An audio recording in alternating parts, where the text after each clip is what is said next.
Feche os olhos por um momento. Agora imagine que não existe a opção de abri-los, que não há interruptor de luz, não há tela de celular, não há lampião elétrico esperando na esquina. Imagine que o único sinal de que o mundo ainda existe ao seu redor é o som do vento passando pelas frestas da parede de pedra, o cheiro de palha úmida e o calor abafado dos corpos de sua família dormindo ao seu lado. Essa era a noite em Israel, há 2000 anos, e ela durava em torno de 12 horas. Você precisa entender uma coisa fundamental antes de continuar. A experiência da escuridão que as pessoas viviam na antiguidade não tem nenhum equivalente real no mundo moderno.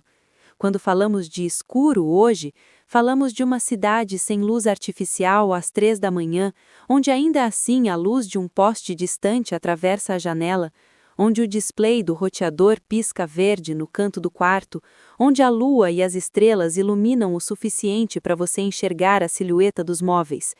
Isso não é escuridão. Isso é apenas uma versão mais tênue da luz que nos envolve constantemente. A escuridão real, aquela que as famílias galileias conheciam toda a noite da sua vida, era outra coisa completamente diferente. Era uma presença física. Era algo que você sentia contra o rosto. Em aldeias como Nazaré, Cafarnaum ou Betânia, quando o sol desaparecia atrás das colinas, a vida mudava de forma radical e imediata. As casas eram construídas com pedras locais, sem janelas de vidro, às vezes sem janelas nenhuma, apenas aberturas estreitas cobertas por panos ou madeira para bloquear o frio. O interior de uma dessas casas à noite era absolutamente negro. Não havia forma de enxergar a própria mão estendida à frente do rosto. Não havia forma de distinguir o filho do lado do marido, a jarra de água do pote de grãos. Tudo se dissolvia numa mesma e total ausência de luz. A única fonte de claridade disponível para a maioria das famílias era a lamparina de azeite, um pequeno recipiente de argila do tamanho de uma mão fechada, com um bico de onde saía um pavio embebido em azeite de oliva. A chama que essa lamparina produzia era minúscula. Ela iluminava um raio de talvez 2 metros ao redor, projetava sombras enormes e trêmulas nas paredes e consumia o azeite com uma velocidade que representava um custo real para famílias pobres. Azeite era alimento, azeite era moeda.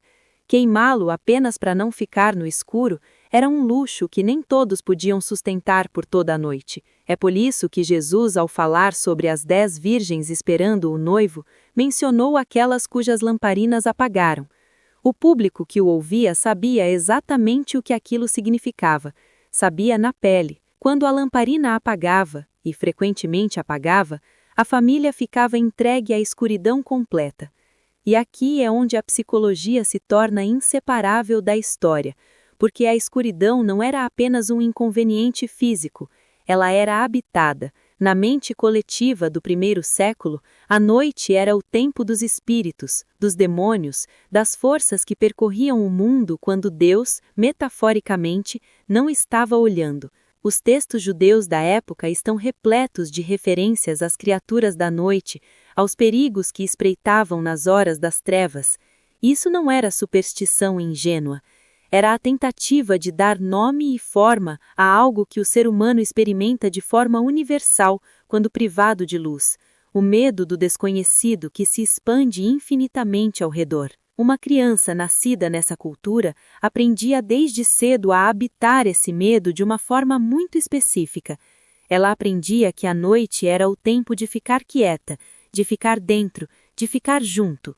As famílias dormiam juntas, muitas vezes no mesmo espaço onde os animais menores eram recolhidos para o interior durante o inverno.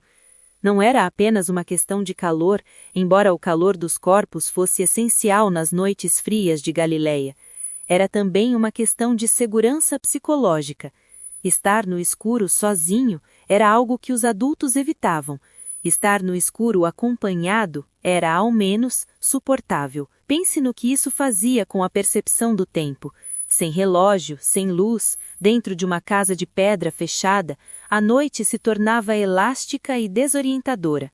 Os únicos marcadores temporais eram os sons externos, o canto de algum animal, a movimentação dos vizinhos, as estrelas visíveis pela abertura da porta se estivesse entreaberta. Os judeus dividiam a noite em 3 partes chamadas de vigílias, uma herança militar que havia se tornado parte do ritmo cotidiano da vida civil. A primeira vigília, do anoitecer até a meia-noite aproximada. A segunda vigília, o coração da madrugada. A terceira vigília, as horas que antecediam o amanhecer. Quando Jesus falou aos seus discípulos que o Mestre poderia voltar na segunda ou na terceira vigília, eles entendiam visceralmente o que aquelas horas significavam. Eram horas mais longas, as mais pesadas, as mais difíceis de atravessar acordado. E havia aqueles que precisavam atravessá-las de qualquer jeito.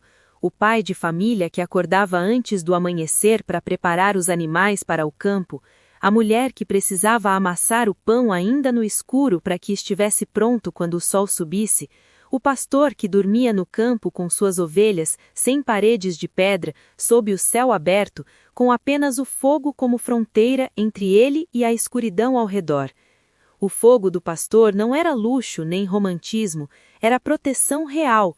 Ele mantinha afastados os predadores que se movimentavam à noite, os chacais e as hienas que percorriam as encostas da Judéia em busca de presas. E ele era a âncora visual do pastor em meio ao escuro, o único ponto fixo num mundo que havia se tornado invisível. Quando o sol finalmente começava a surgir, o evento era registrado com uma clareza emocional que nós, pessoas do século XXI, raramente conseguimos imaginar. O amanhecer não era apenas uma mudança de iluminação, era o retorno de algo que havia sido retirado. Era um mundo reaparecendo. Os salmos estão impregnados dessa experiência. Minha alma espera pelo Senhor mais do que os guardas esperam amanhã, dizia o Salmo 130. Esse versículo não é apenas uma metáfora bonita, é o registro fiel de uma experiência corporal muito concreta.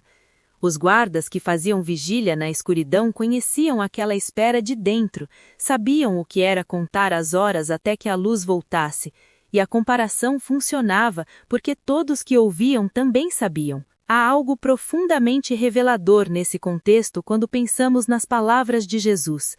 Eu sou a luz do mundo. Aquele que me segue não andará nas trevas, mas terá a luz da vida. Essas palavras foram pronunciadas para uma audiência do primeiro século que tinha uma relação com a escuridão que nós perdemos completamente. Para uma plateia do primeiro século, a promessa de não andar nas trevas não era uma abstração espiritual vaga, era uma promessa que ressoava com algo que o corpo havia aprendido a temer toda a noite de sua vida. A escuridão para eles não era apenas a ausência de luz, era a ausência de orientação, de segurança, de capacidade de ver o que estava ao redor. E alguém que prometia ser a luz nesse contexto estava prometendo exatamente aquilo que a escuridão roubava, a possibilidade de caminhar sem medo, de ver o que está à frente, de não estar perdido. A próxima vez que você acordar no meio da noite e estender a mão para acender o abajur ou pegar o celular para ver que horas são, faça uma pausa por um segundo. Aquele gesto automático, aquela solução imediata para a escuridão, é algo que a humanidade esperou milênios para ter. As pessoas que caminharam pelas mesmas estradas que Jesus percorreu viveram sua vida inteira sem ele. Cada noite era um mergulho de 12 horas numa escuridão que precisava ser enfrentada, negociada, sobrevivida. E elas sobreviveram. Gerações inteiras aprenderam a viver dentro desse escuro, a criar filhos dentro dele, a prezar dentro dele, a esperar o amanhecer dentro dele.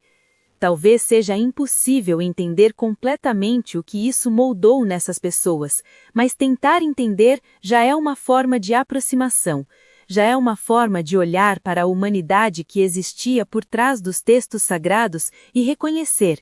Eram pessoas reais, com corpos reais, com medos reais, e cada manhã para elas era um tipo de ressurreição pequena e cotidiana.